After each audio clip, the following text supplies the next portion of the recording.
Hi, I'm Dorian. 3 months ago, I left the bank with a smile on my face. The company was finally mine.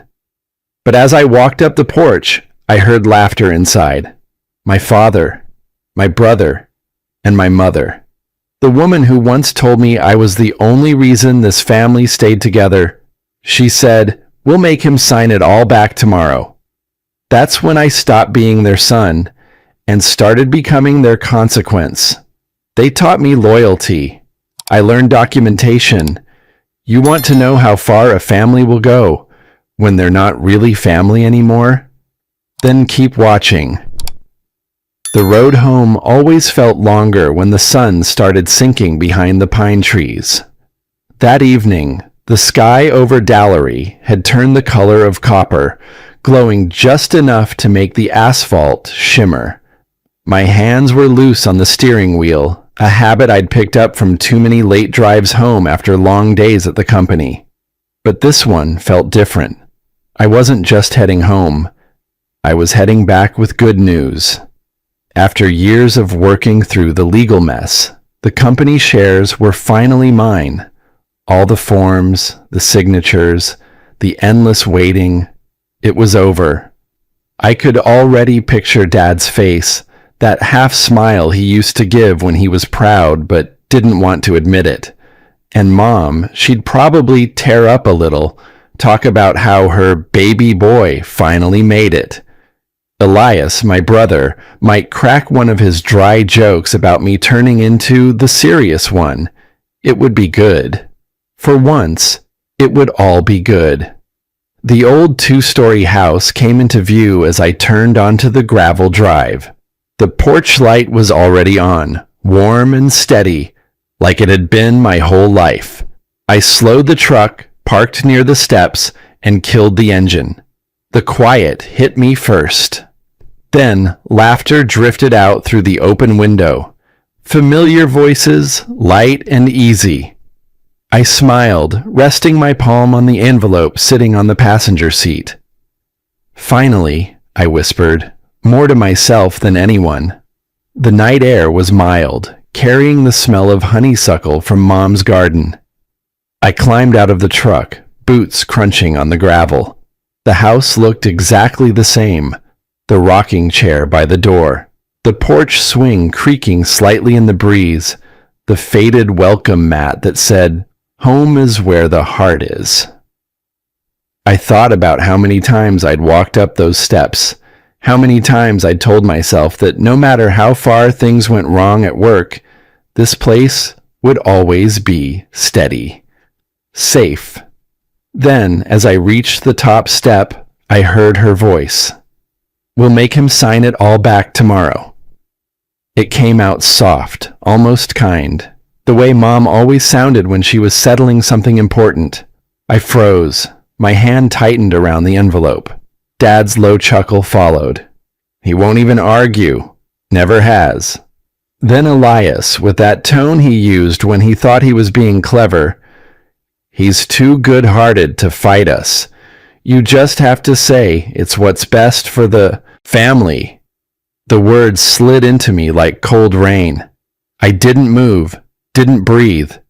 It was as if the world had narrowed to that one patch of porch light, that one open window. For a second, I thought maybe I'd misheard.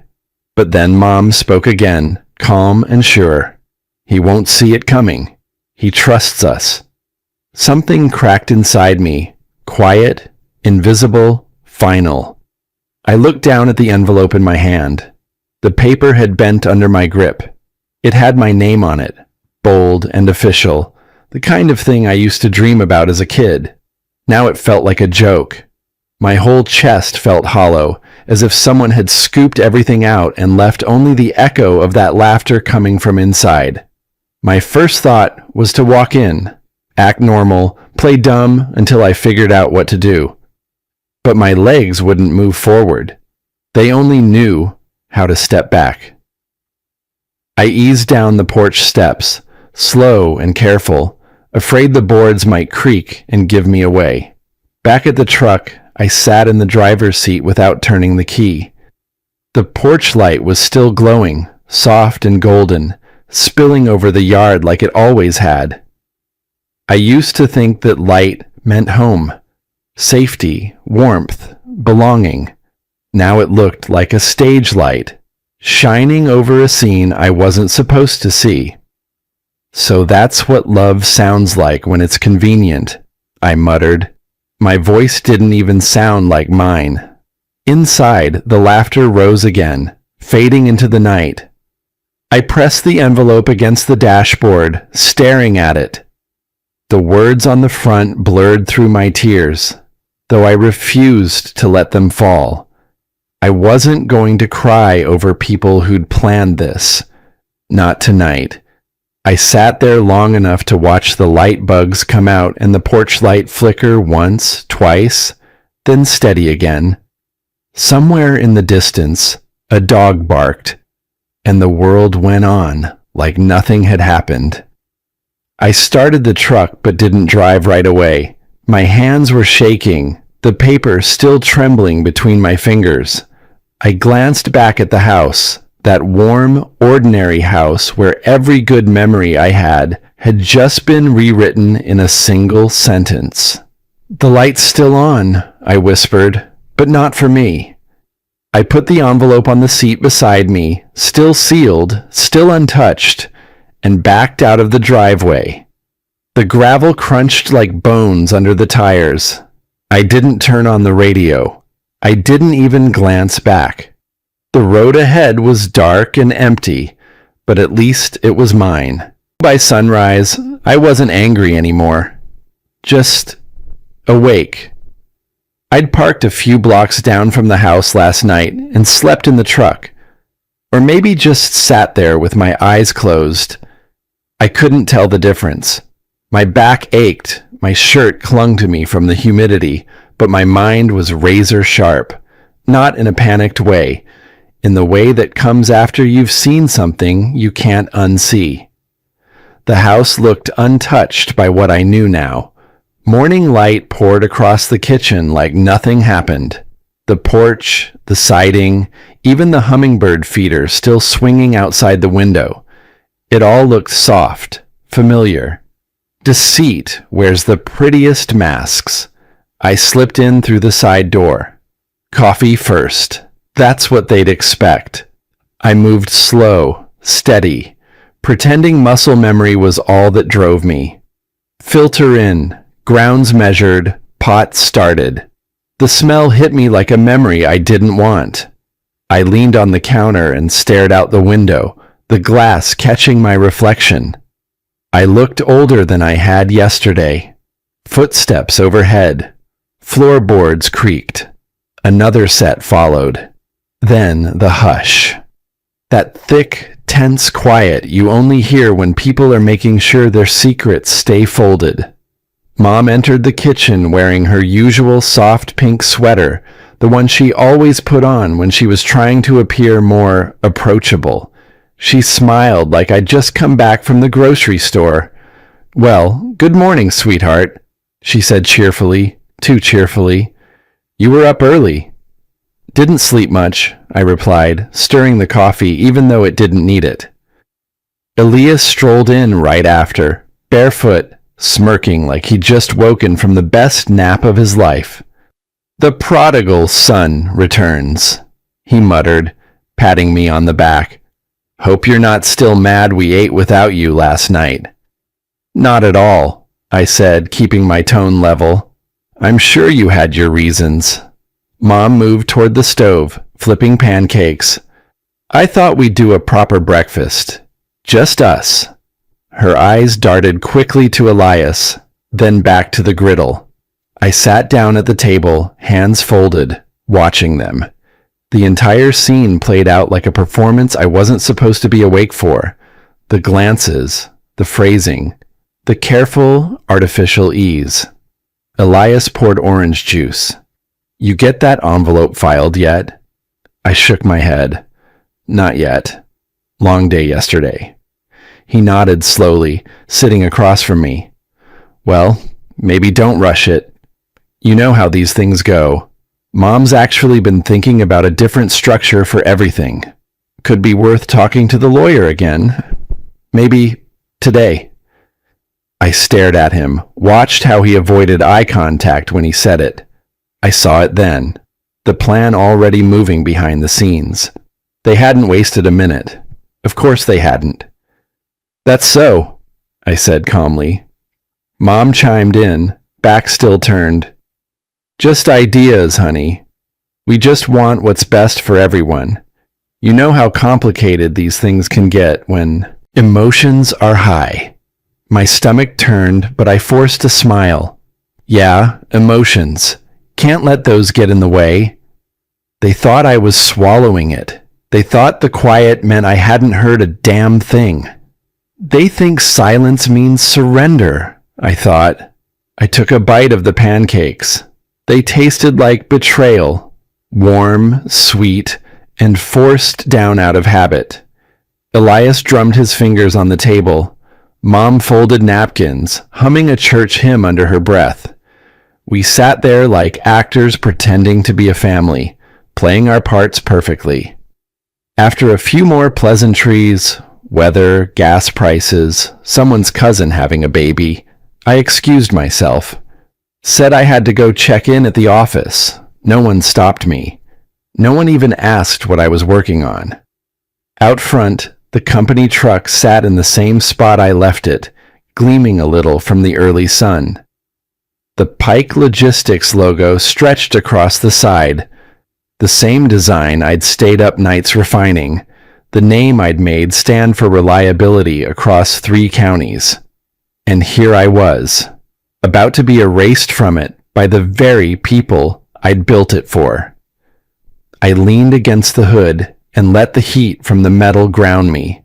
The anger was there, under everything, but it had cooled, hardened. I wasn't going to throw a fit. I wasn't going to demand an explanation. They'd already shown me who they were. Now I needed to show them who I could be. I got into the truck, turned the key, and checked the mirror. The porch light was still on, faint, flickering a little against the morning. "It never turns off, does it?" I muttered. Maybe that's the point. The light never turns off because some things are meant to keep you awake. Before you fight back, you learn to listen. That's what I told myself driving toward the company office that morning. The road was lined with oak trees that had started shedding leaves early, and they scattered across the hood as I pulled into the parking lot. I hadn't been back since the paperwork was signed, the day everything was supposed to change for the better. Funny how that worked out. The Pike Logistics building looked as solid as ever, pale brick, dark windows, and that heavy glass door with our family name engraved across the front. I used to feel proud walking through it. Today, it felt like walking into a stranger's house uninvited. Inside, the air smelled like coffee and toner, familiar, sterile, safe. 2 receptionists, both newer hires, smiled politely but not warmly. One of them whispered something to the other as I walked past. Elias must have told them to keep their distance. I could read it in their eyes. That's him, the one they say isn't right anymore. It's strange, I thought. You build something with your hands, and one day you walk in and feel like a guest. I made my way down the main hallway, passing framed photos of company milestones, ribbon cuttings, award ceremonies, charity drives. Every single one of them had Elias front and center, grinning like he'd built it all himself. I stopped at one, a photo from the early days. And there I was in the corner, half out of frame. A quiet man in a loud family. Voices echoed from the conference room ahead. I paused when I recognized Elias's laugh, that smooth, calculated kind. I moved closer, staying by the half-open door. "I'm telling you, we need to move fast," Elias said. "He's not stable. Ever since Dad's stroke, he's been unpredictable. We can't risk the company on sentiment." Another voice, one of the board members, Tom Blake, hesitated. But Dorian's always been steady, hasn't he? Elias chuckled softly. Steady, sure, but not sharp anymore. He's emotional, makes poor calls. Mom's worried about him. We all are. The words landed like small, clean cuts. I gripped the door frame, breathing through the quiet sting. They'd planted it early. A story about my supposed instability. A slow burn of rumor until it turned into fact. I stepped back, careful not to make a sound. My pulse thudded against my ribs, steady and controlled. Not anger, not yet. Just understanding.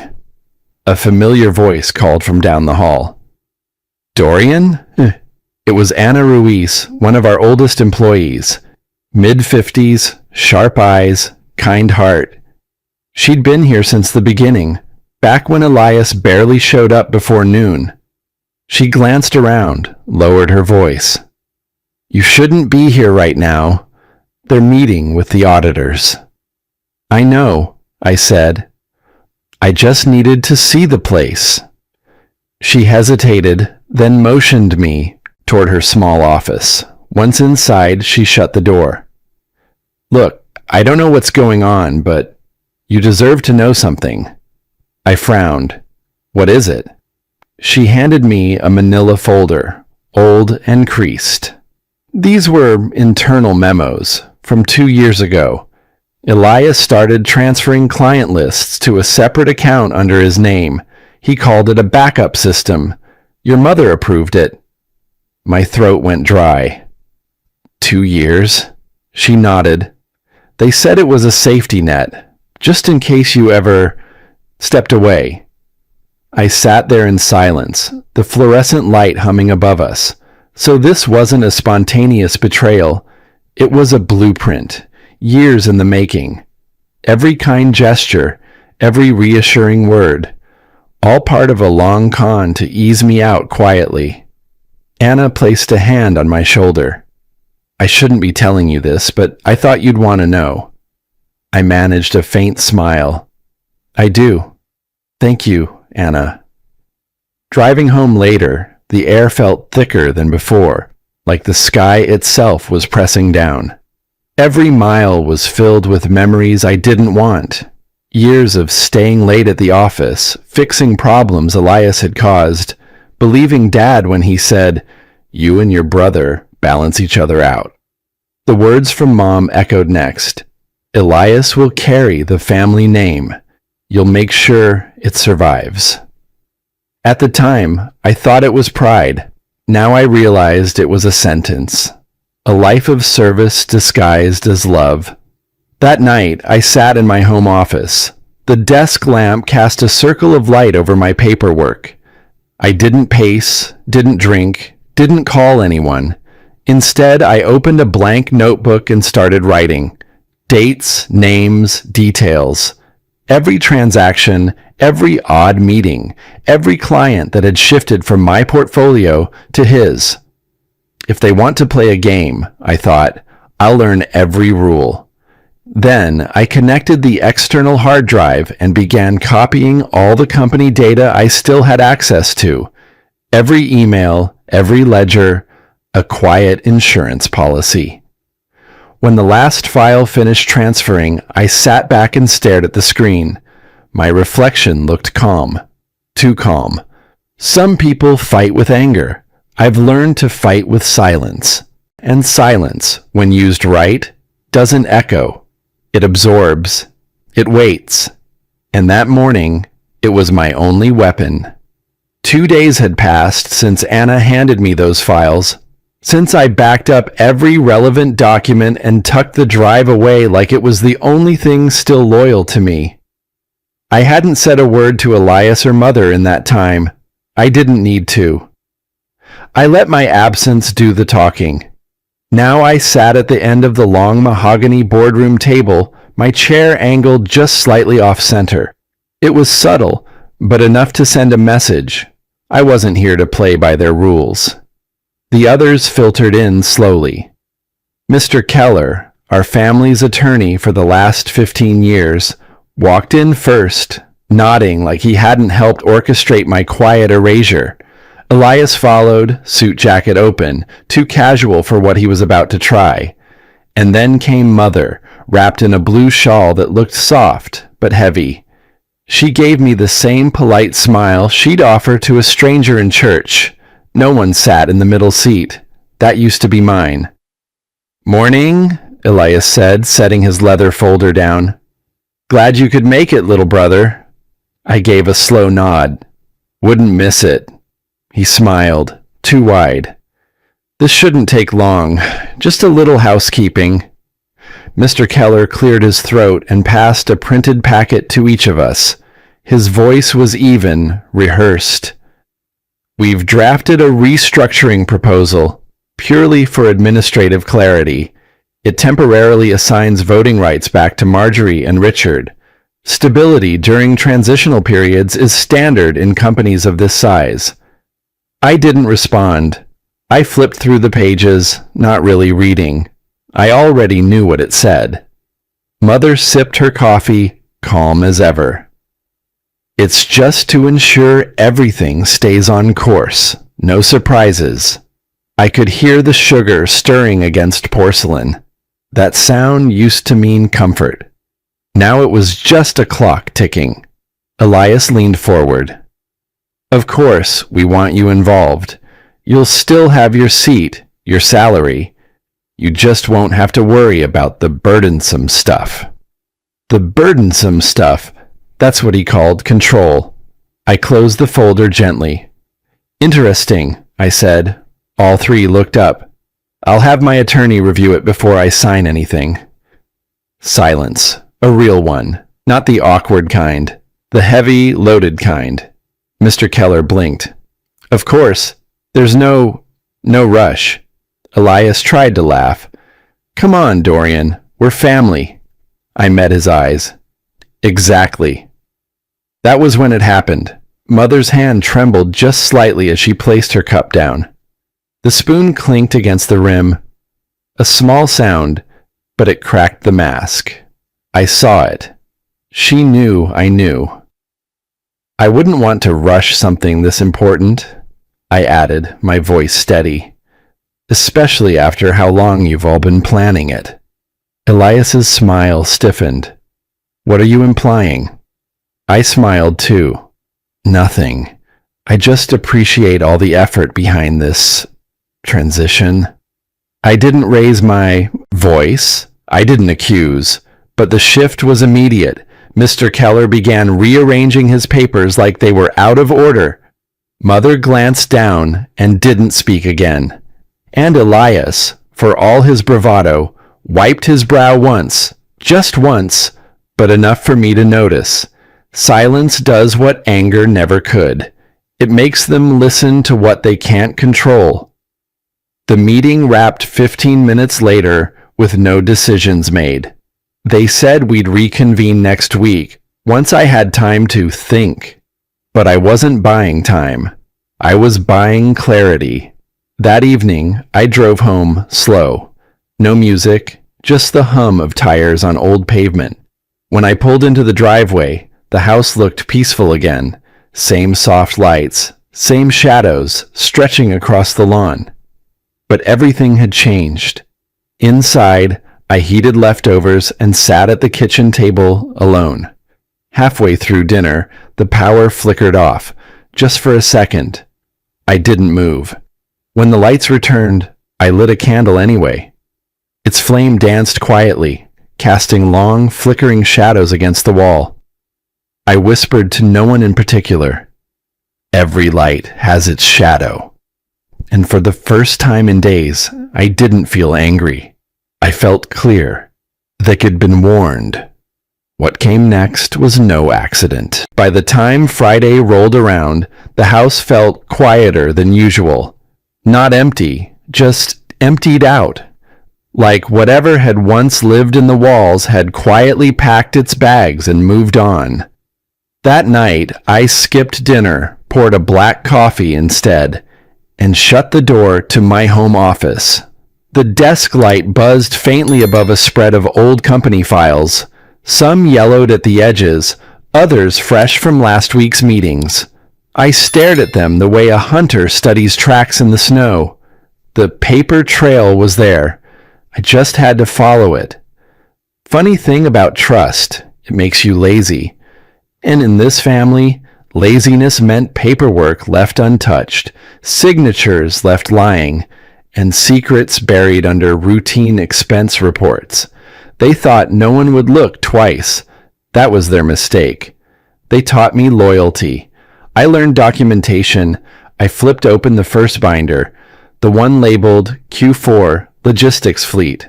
My initials were on every margin, every correction, every hard decision Elias had once skipped over. It was all there. Invoices, shipment data, fuel logs. But deeper in the stack, something didn't sit right. Vehicle maintenance expenses logged under vendors we never used. And when I cross-referenced those with company bank transfers, the numbers didn't add up. I leaned back, fingers steepled, my mind clicking into place. That's when I called Anna. She showed up at my door an hour later, quiet, alert, carrying her laptop like it was a lifeline. We hadn't worked directly in years, but she was one of the few people in that building who still looked me in the eye. She didn't ask why I'd called, just nodded and sat down beside me. I need to cross-check every vendor Elias approved in the last 6 quarters, I said. And if you see anything tagged special projects, flag it. She didn't blink. You think he's been moving assets? I know he has. I just need it airtight. We worked for hours, side by side, screens glowing, file after file, transaction after transaction. One document led to another. One lie opened the door to 3 more. And when it all came together, it looked less like incompetence and more like strategy. They started this before your dad got sick, Anna said, voice low. Back when your mom started pushing Elias to grow into leadership. That's when the changes started. I paused, then slid open my desk drawer. Inside was a small USB drive, sleek, matte black, no markings. The same one I'd used to back everything up since the week began. I turned it over in my palm before typing out a single word across the folder. Truth. No drama. No threats. Just the facts. I got up, walked to the bookshelf behind me, and reached for the old leather Bible my mother used to keep in the living room. The one she made me swear on before I left for college. I flipped past the birth records, past the notes she'd scribbled in Psalms, and tucked the drive into the hollowed spine where the binding had frayed. For once, I muttered, it'll hold something true. Anna looked at me but didn't speak. There wasn't much left to say. After she left, I stayed in the office, let the silence settle. No music, no distractions. Just me, my thoughts, and a worn photo album I hadn't touched in years. I opened it slowly. On the first page, me and Elias, maybe 10 and 16, fishing poles in hand, Dad squinting into the sun behind us. Mom in the background, arms crossed, not quite smiling. There was a time I thought that photo was love.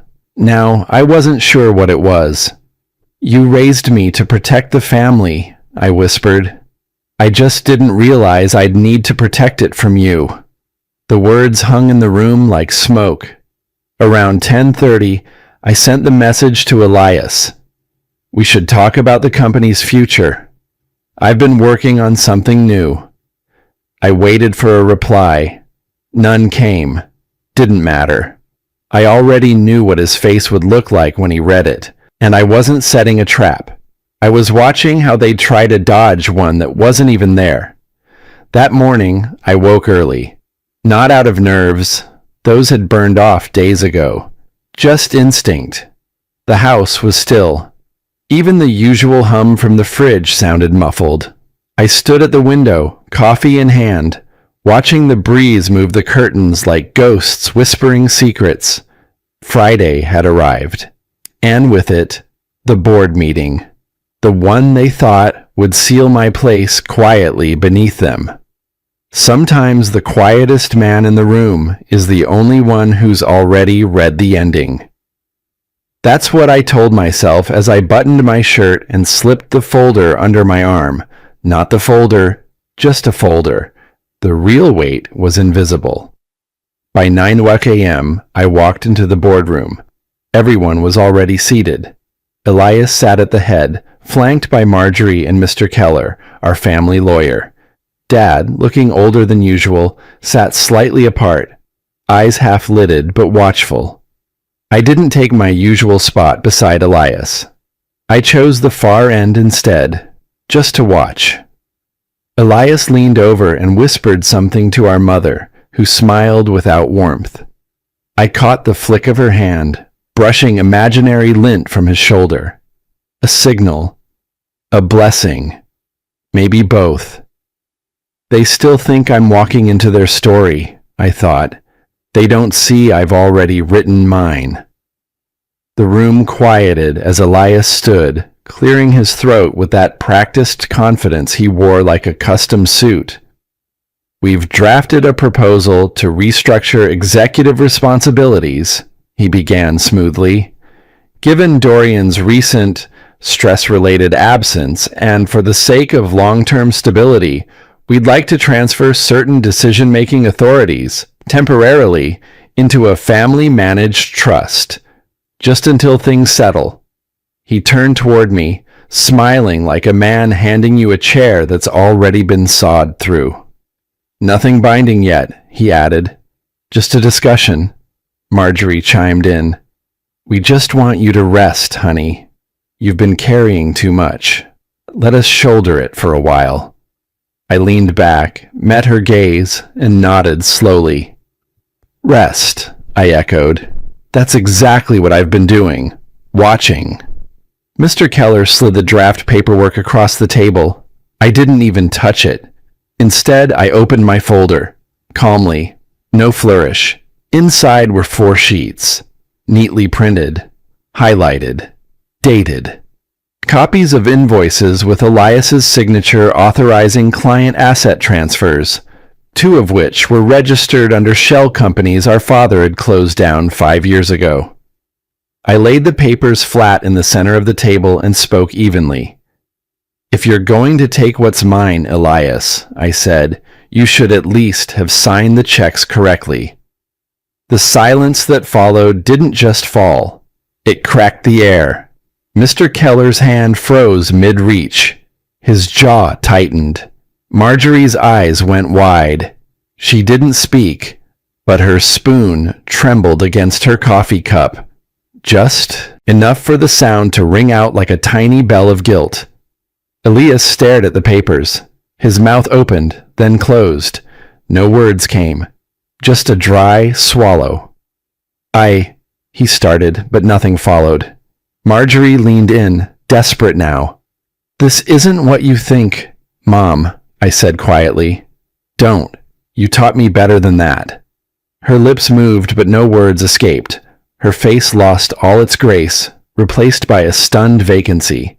And then, for the first time in that room, Richard Pike, my father, spoke.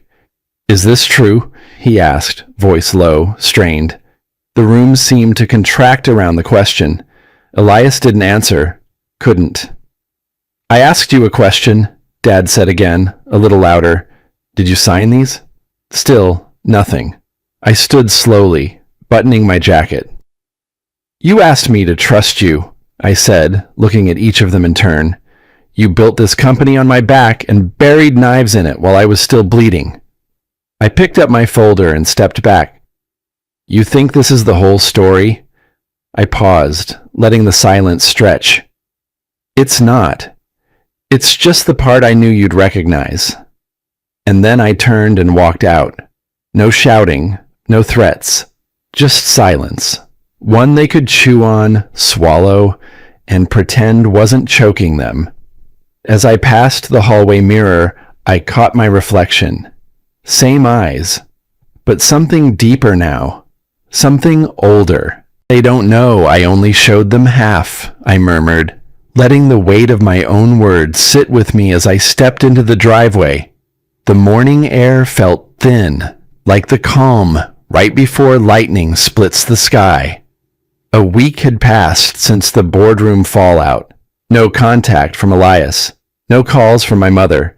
Just silence. Stiff, brittle silence. Until last night. A company-wide meeting invite slid into my inbox at 10:43 p.m. Subject line, Restoring Leadership Stability. Sent by Elias. No details, no agenda. Just location and time, 9 a.m. sharp, at the warehouse. Anna called as soon as she saw it. "They're setting you up again," she said flatly. "I know," I replied. "Good. I'll give them a better ending this time." Friday morning, I pulled into the lot behind the warehouse, already packed. Inside, rows of employees lined up in folding chairs. Fluorescent lights buzzed overhead. Elias stood at a podium, center stage, sleeves rolled, chin up, doing his best impression of sincerity. I stayed by the entrance at first, watching. He started slow. "Leadership is about clarity, not chaos," he said, voice polished. "And in recent months, our family has faced uncertainty. But I want to be clear, we're taking steps forward today." Subtle digs, each one shaped like concern. "My brother has always worked hard, but lately, he's been overwhelmed. He needs time, space, support."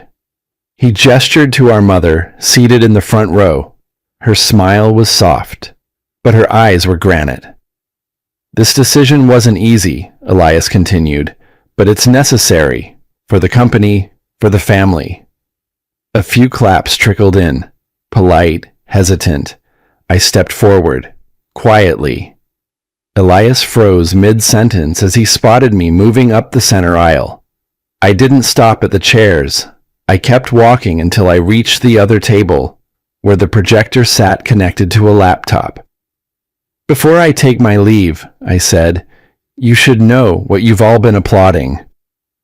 I took the small USB drive from my pocket, the same one I'd pulled from the hollowed Bible last week, inserted it. The screen flickered, then flashed to life. First, an invoice. Elias's signature beside a transaction to a vendor that didn't exist. Next, a scanned email, Marjorie approving a backdated contract. Then more, offshore accounts, doctored books, silent acquisitions. Every piece time-stamped, tied together, clear. Gasps rippled through the warehouse.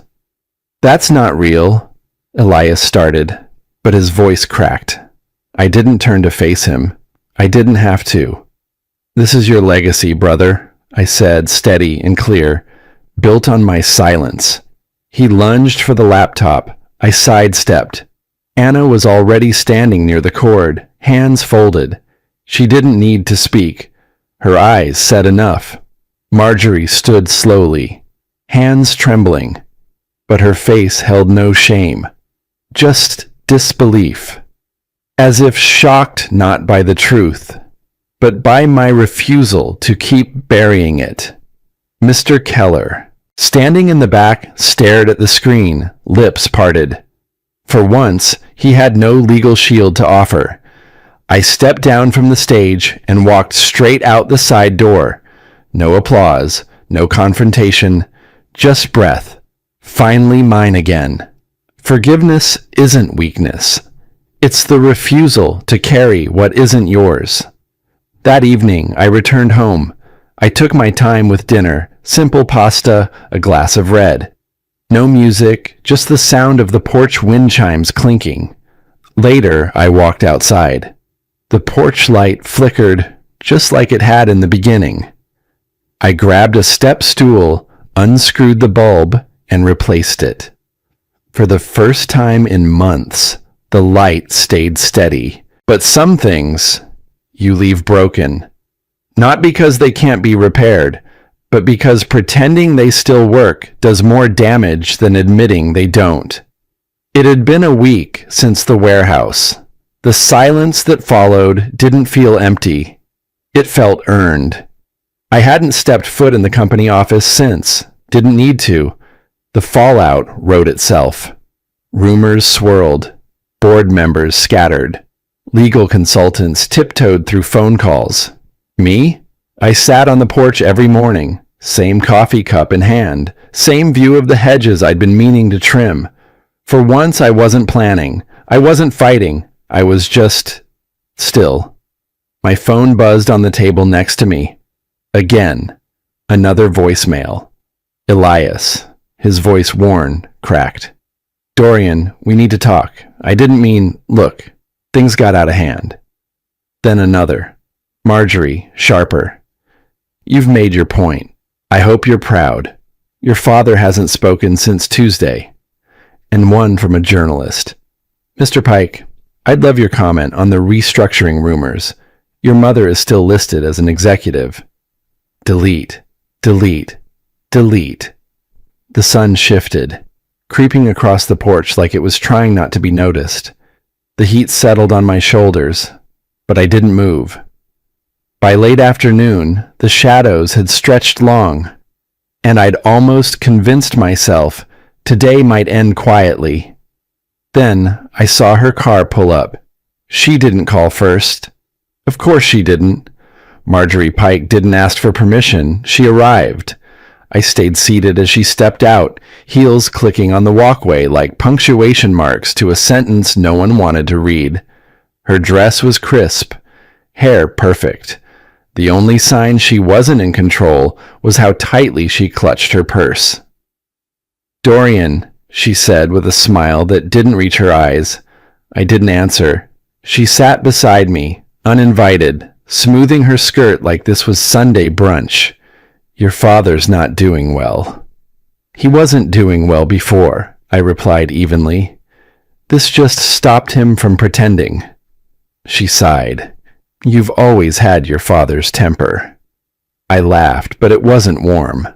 No, I had his silence. You just never noticed when it turned into distance. She shifted in her seat, glancing toward the street. This has gone far enough. That's what people say when the truth finally costs them something. I'm not here to fight, she said quietly. I'm here to ask you to fix this. For who? I asked. Her voice cracked just a little. For the family. No, I said. For your image. For the invitations you still want to get. The donations you're still hoping will come through. Her shoulders tensed, but she didn't deny it. You could have stopped Elias, I said. Years ago. Instead, you smiled at him in boardrooms and threw me under the bus in private. You didn't just stand by. You polished the blade. Marjorie looked away, her mouth tight. Families survive by keeping things quiet. No, I said. They survive by telling the truth when it's hard, by holding each other accountable. That's not what this was. This was power, dressed up in pearls and good manners. She looked at me, and for the first time, I saw something real, maybe not regret, but the barest edge of understanding. I reached under the chair and pulled out a sealed envelope, thick, labeled in my handwriting. I could have taken this to the DA. I could have dragged you and Elias into courtrooms until you forgot what daylight felt like. She stared at it. I placed it on the porch railing between us. You don't have to fear me, Mom. The worst thing I can do to you is nothing. The silence that followed wasn't heavy. It was hollow. Marjorie reached for the envelope, then stopped. Her hand hovered trembling before pulling back. Without a word, she stood, walked to her car, drove away. The sun dipped behind the trees, and the temperature dropped with it. I sat a while longer, then picked up the envelope and carried it to the fire pit. No ceremony, no drama. I lit the edge with a match and watched it curl in on itself, blackened and finally gone. Not every truth needs to be punished. Some just need to stop existing. My phone buzzed again. Anna. "You okay?" she asked, voice cautious. "I'm fine," I said, just tying off loose ends. "You sure you won't regret it?" "No, regret's their language, not mine." We talked a little more, about nothing in particular, then hung up. Later that night, I stood by the window watching the porch light. The bulb I'd replaced still glowed steady. No flicker, no shadow. You can't rebuild trust, but you can build peace. And sometimes that's more than enough. 3 months later, I woke to the sound of cicadas and the gentle rustle of oak leaves brushing the window pane. The sun had just crested the hills outside Austin, painting everything in a soft gold that felt earned. My new place wasn't much, just a one-story home on the edge of town, tucked between old cedar and unpaved back roads.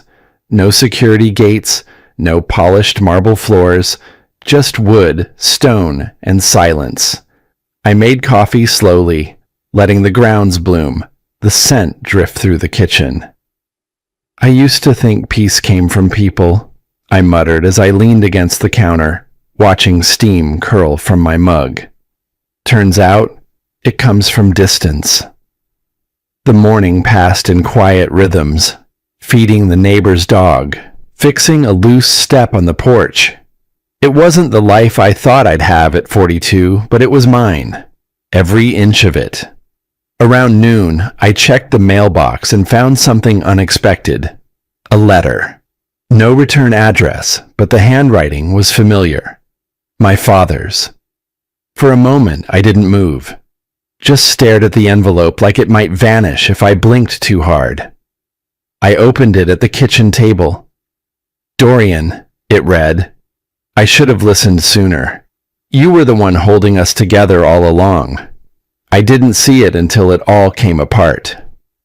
Inside was a photo, me, Elias, and Dad. We were teenagers, standing in front of our first delivery truck. The company logo had just been painted on the side. My father had his arm around both of us, grinning wide. I looked too serious even then. Elias, of course, was already hamming it up for the camera. I traced the edges of the photo, thumb grazing the faded corner where time had worn it thin. The memory didn't hurt. It didn't even sting. It just was. That afternoon, Anna dropped by. She didn't knock, just let herself in as usual, with a paper bag full of tamales and a folder tucked under her arm. "You never keep your fridge stocked," she teased, setting lunch down on the counter. "That's why I keep you around," I said, half smiling. We ate out back under the shade. After a while, she pulled out the folder. "The lease came through. We've got the space for the coffee and bookshop. Downtown." "Good," I nodded. "You'll make it work." "You know," she said, tilting her head, "most people who invest that much money into something want their name on it." I shrugged. "Legacy isn't what they remember. It's what you leave behind that doesn't need explaining." She looked at me for a long moment, then smiled. "You're a better man than they deserved." I didn't answer. Evening settled slow and gentle. Anna left around 7, promising to send over the architect's plans. I stayed out on the porch with a blanket and a glass of water, listening to crickets and the hum of faraway traffic. The porch light clicked on automatically. It flickered once, then glowed steady, warm, and unwavering. I looked up at it. Not the same bulb from the old house, not even the same fixture, but it didn't matter. "It's not the same light," I murmured, "but maybe it's better this way." Inside, the house felt different, not just because it was new, but because it had nothing to prove. No ghosts in the walls, no voices behind doors, just breath, space, and the echo of a man finally at peace. I sat down at the desk by the window. Outside, the porch light held firm, casting a soft glow across the yard. I pulled out a small notepad and wrote a single sentence at the top of the page. Sometimes family breaks you to teach you what love isn't. I paused, then added, sometimes silence saves you when words can't. And finally, and sometimes the light that used to blind you becomes the one that finally shows the way. I leaned back, watching the ink dry, then closed the notepad, stood up, and turned out the lamp. The house didn't feel dark. The porch light held steady through the window, a quiet witness to what had been lost and found. I stepped toward the door, turned back once to look around. I left with nothing they wanted and everything they couldn't take.